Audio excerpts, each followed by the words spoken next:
ಮಾನವರ ನಡುವೆ ಇರುವ ಕಂದಕಗಳನ್ನು ಪ್ರೀತಿ, ಶಾಂತಿ, ಸಹೋದರ ಮನೋಭಾವ, ಸಾಮರಸ್ಯಗಳ ಮೂಲಕ ತುಂಬಬೇಕು ಎಂಬುದೇ ಕ್ರಿಸ್ತ ಜಯಂತಿಯ ಮೂಲ ಸಂದೇಶ ಮತ್ತು ಆಶಯವಾಗಿದೆ ಎಂಬ ಸಂದೇಶದೊಂದಿಗೆ ಮೈಸೂರು ಧರ್ಮಕ್ಷೇತ್ರದ ಧರ್ಮಾಧ್ಯಕ್ಷರಾಗಿರುವ ಬಿಷಪ್ ಡಾಕ್ಟರ್ ಕೆ ವಿಲಿಯಂ ಅವರು ಎಲ್ಲರಿಗೂ ಕ್ರಿಸ್ಮಸ್ ಹಬ್ಬದ ಶುಭಾಶಯಗಳನ್ನು ಕೋರಿದ್ದಾರೆ.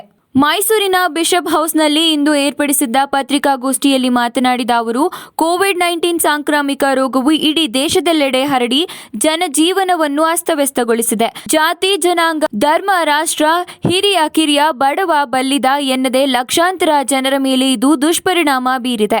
ಈ ಸಾಂಕ್ರಾಮಿಕ ರೋಗವನ್ನು ಎದುರಿಸಲು ಈ ಸಮಯದಲ್ಲಿ ಮನುಷ್ಯರ ನಡುವೆ ಪರಸ್ಪರ ಐಕ್ಯತೆಯ ಅವಶ್ಯಕತೆ ಇದೆ. ಕ್ರಿಸ್ತ ಜಯಂತಿಯು ಮಾನವ ಮತ್ತು ದೇವರ ನಡುವೆ ಇರುವ ಅಮೂಲ್ಯ ಬಂಧನವನ್ನು ಸೂಚಿಸುತ್ತದೆ. ಅಗತ್ಯವಿರುವವರಿಗೆ ಸಹಾಯ ಹಸ್ತ ಚಾಚಲು, ರೋಗದಿಂದ ನರಳುತ್ತಿರುವವರಿಗೆ ಉಪಶಮನ ನೀಡಲು, ನಿರಾಶ್ರಿತರಿಗೆ ಆಶ್ರಯ ನೀಡಿ ಹಾರೈಕೆ ಮಾಡಲು ಕ್ರಿಸ್ತ ಜಯಂತಿಯು ಕರೆ ನೀಡುತ್ತದೆ ಎಂದರು.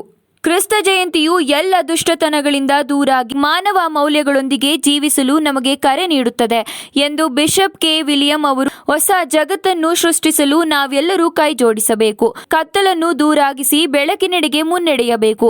ನಮ್ಮ ಸ್ವಾರ್ಥದ ಆಸ್ತಿಗಳನ್ನು ಬದಿಗಿರಿಸಿ ವಿಶಾಲ ಮನಸ್ಸುಳ್ಳವರಾಗಿ ಶಾಂತಿ, ಪ್ರೀತಿಯನ್ನು ಜಗತ್ತಿನ ಎಲ್ಲೆಡೆ ಹರಡೋಣ. 2021ನೇ ವರ್ಷ ಮುರಿದು ಹೋದ ನಮ್ಮ ಜಗತ್ತನ್ನು ಗುಣಪಡಿಸಿ ರಕ್ಷಿಸಲು ನಾವೆಲ್ಲರೂ ಪಣ ತೊಡೋಣ ಎಂದು ಕರೆ ನೀಡಿದರು. ಎಲ್ಲೆಡೆ ಕ್ರಿಸ್ಮಸ್ ಆಚರಣೆಗೆ ಸಿದ್ಧತೆಗಳನ್ನು ಮಾಡಿಕೊಳ್ಳಲಾಗುತ್ತಿದೆ. ಕೊರೋನಾ ಆತಂಕ ಇಲ್ಲದಿದ್ದರೆ ಕ್ರಿಸ್ಮಸ್ ಹಬ್ಬ ವಿಜೃಂಭಣೆಯಿಂದ ನಡೆಯುತ್ತಿತ್ತು. ಎಲ್ಲರಿಗೂ ತುಂಬಾ ಸಂತೋಷವಾಗ್ತಿತ್ತು. ಆದರೆ ಈ ಬಾರಿ ಕೊರೋನಾ ವೈರಸ್ ಆತಂಕ ಹುಟ್ಟಿಸಿರುವ ಹಿನ್ನೆಲೆಯಲ್ಲಿ ಸರ್ಕಾರ ವಿಧಿಸಿರುವ ಮಾರ್ಗಸೂಚಿಗಳ ಚೌಕಟ್ಟಿನೊಳಗೆ ಕ್ರಿಸ್ಮಸ್ ಆಚರಿಸಬೇಕಾಗಿದೆ. ನಾವು ಅದಕ್ಕೆ ಬದ್ಧರಾಗಿದ್ದೇವೆ ಎಂದು ಬಿಷಪ್ ವಿಲಿಯಂ ಅವರು ಹೇಳಿದರು. ನಮಸ್ಕಾರ. ಪ್ರತಿ ವರ್ಷ ನಾವು ಡಿಸೆಂಬರ್ 25ನೇ ತಾರೀಕು ಕ್ರಿಸ್ತ ಜಯಂತಿ, ಏನು ಕ್ರಿಸ್ಮಸ್ ಅಂತ ಹೇಳ್ತೀವೋ, ಆಚರಣೆ ಮಾಡ್ತೀವಿ. ಈ ವರ್ಷ ಈ ಕೋವಿಡ್-19 ಪ್ರಯುಕ್ತ ನಾವು ಸರಳ ಆದರೆ ಅರ್ಥಪೂರ್ಣವಾಗಿ ಮಾಡಬೇಕು ಅಂತ ತುಂಬ ಇಷ್ಟಪಟ್ಟು ಅದಕ್ಕಾಗಿ ಸೂಕ್ತ ಏರ್ಪಾಡುಗಳನ್ನು ನಮ್ಮ ಚರ್ಚ್ಗಳಲ್ಲಿ ನಾವು ಈಗಾಗಲೇ ಮಾಡಿಕೊಂಡಿದ್ದು. ಸೋಷಿಯಲ್ ಡಿಸ್ಟೆನ್ಸಿಂಗು ಮತ್ತು ಮಾಸ್ಕ್ ಹಾಕೋದೇ ಆಗಲಿ, ಸ್ಯಾನಿಟೈಸಿಂಗ್ ಆಗಲಿ, ಥರ್ಮಲ್ ಸ್ಕ್ಯಾನಿಂಗ್ ಆಗಲಿ, ಇದೆಲ್ಲ ಮನಸ್ಸಲ್ಲಿ ಇಟ್ಟುಕೊಂಡು ಚರ್ಚ್ಗಳು ಏನು ಸೈಜ್ ಇದೆಯೋ ಅದಕ್ಕೆ ಎಷ್ಟು ಜನ ಇರ್ಬೋದು ಒಳಗಡೆ ಪೂಜೆಗೆ ಅಷ್ಟು ಜನರಿಗೆ ಮಾತ್ರ ಒಳ ಪ್ರವೇಶ ಅಂತ ಹೇಳಿಬಿಟ್ಟು, ಮಿಕ್ಕದವರಿಗೆ ಪಕ್ಕದಲ್ಲೇ ಇನ್ನೂ ಹಾಲ್ಗಳು 2-3 ಹಾಲ್ ಇದ್ದರೆ ಅಲ್ಲಿ ಅದೇ ಪಾಲಿಸಿ, ಅದೇ ಗೈಡ್ಲೈನ್ಸ್ ಪ್ರಕಾರ ಪೂಜೆ ಪುರಸ್ಕಾರ ಮಾಡಿ ಹಬ್ಬದ ಪೂಜೆಗೆ ನಾವು ಅವಕಾಶ ಮಾಡಿಕೊಡ್ಬೇಕು. ವಿಶೇಷವಾಗಿ 24ನೇ ರಾತ್ರಿ ಜಾಗರಣೆ ಪೂಜೆಯಲ್ಲಿ ನಾವು ಭಾಗವಹಿಸಬೇಕು, ಎಲ್ರಿಗೂ ಅವಕಾಶ ಮಾಡಿಕೊಡ್ಬೇಕು ಅಂತ ಪ್ಲ್ಯಾನ್ ಮಾಡಿದ್ದು. ಈಗ ಪ್ರತಿ ಬಾರಿಯೂ ಬಹಳ ವಿಜೃಂಭಣೆಯಿಂದ ಕ್ರಿಸ್ಮಸ್ ಆಚರಣೆ ಮಾಡ್ತಾ ಇದ್ದೀವಿ. ಕೊರೋನಾ ಇರೋದ್ರಿಂದ ಈಗ ಸರಳವಾಗಿದೆ. ಏನು ಚೇಂಜಸ್ ಕಾಣಿಸ್ಬೋದು? ಸಂಖ್ಯೆ ಕಡಿಮೆ, ಆಚರಣೆಯಲ್ಲಿ ಏನು ಆಚರಣೆ ಪೂಜೆ ಹೆಂಗೆ ಇರ್ತದೆ, ಜನರ ಭಾಗವಹಿಸಿಕೆ, ಜನರ ಸಂಖ್ಯೆ ಹೆಚ್ಚು ಇರಲ್ಲ. ಪೂಜೆ ಕೂಡ ಗುರುಗಳು ಸುಮಾರು ಜನ ಬರೋರು, ಅದು ಕಡಿಮೆ ಆಗುತ್ತೆ. ಆಮೇಲೆ ಹಾಡು ಮತ್ತು ಈ ಥರ ಕಾರ್ಯಕ್ರಮಗಳು ಹೆಚ್ಚೆಚ್ಚಿತ್ತು, ಉದ್ದ ಇರ್ತಿತ್ತು. ಈಗ ಅದರ ಕಡಿಮೆ ಆಗುತ್ತೆ.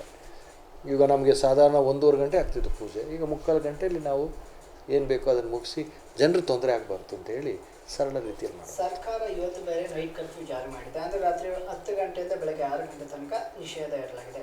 ಇದು ಯಾವ ರೀತಿ ಕ್ರಿಸ್ಮಸ್ ಹಬ್ಬದ ಮೇಲೆ ಪರಿಣಾಮ ಬೀರುತ್ತೆ? ಖಂಡಿತವಾಗಲೂ ನಮ್ಮ ಜನರಿಗೆಲ್ಲ ತುಂಬ ದುಃಖ ತರುವಂಥ ವಿಷಯ. ಯಾಕಂದರೆ ನಮ್ಮದೆಲ್ಲ ಸಣ್ಣ ಕಮ್ಯುನಿಟಿ, ನಾವು ಲೆಸ್ ದೆನ್ 2% ನೋಡಿದಾಗ ನಮ್ಮ ಜನಸಂಖ್ಯೆ ಕಡಿಮೆ. ಅಫ್ಕೋರ್ಸ್ ಸಿಟಿಗಳಲ್ಲಿ ಸೆಂಟ್ ಫಿಲೋಮಿನಾ ಚರ್ಚ್ ಎಲ್ಲ ಜನ ಬರ್ತಾರೆ, ಅಲ್ಲಿ ನಿಯಂತ್ರಣ ಮಾಡೋಣ. ಗ್ರಾಮ ಪ್ರದೇಶಗಳಲ್ಲಿ ಎಲ್ಲ ಚಿಕ್ಕ 50 ಕುಟುಂಬ, 60 ಕುಟುಂಬ, 70 ಕುಟುಂಬ, ಅದೇ ಚರ್ಚಲ್ಲಿ ಅಲ್ಲಲ್ಲಿ ಕೂತ್ಕೊಂಡ್ಬಿಟ್ರೆ ಮುಗಿದೋಗುತ್ತೆ. ಅದರಲ್ಲೂ ಕ್ರಿಸ್ಮಸಲ್ಲಂತೂ ತೊಂದರೆ ಆಗೋಲ್ಲ.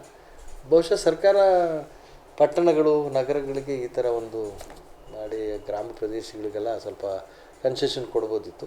ಅಫ್ಕೋರ್ಸ್ ನ್ಯೂ ಇಯರ್ ದಿವಸ ಎಲ್ಲ ಪಾರ್ಟಿ ಮಾಡ್ತಾರೆ, ಅದರಿಂದ ಜನರಿಗೆ ತೊಂದರೆ ಆಗುತ್ತೆ ಇದು ಕೊರೋನಾದಿಂದ ಅಂಥೇಳಿ ಅವರು ಒಳ್ಳೆಯ ಉದ್ದೇಶ ಇಟ್ಕೊಂಡು ಮಾಡಿರ್ಬೋದು, ಸಂತೋಷ. ಬಟ್ ಈ ಕ್ರಿಸ್ಮಸ್ ಟೈಮಲ್ಲಿ ಸ್ವಲ್ಪ ನಮಗೆ ನೆರವಾಗಬಹುದಿತ್ತು, ಜನರಿಗೆ ಸ್ವಲ್ಪ ಸಂತೋಷ ಆಗ್ತಿತ್ತು. ಎಲ್ಲ ಏರ್ಪಾಡು ಮಾಡಿಬಿಟ್ಟವ್ರೆ.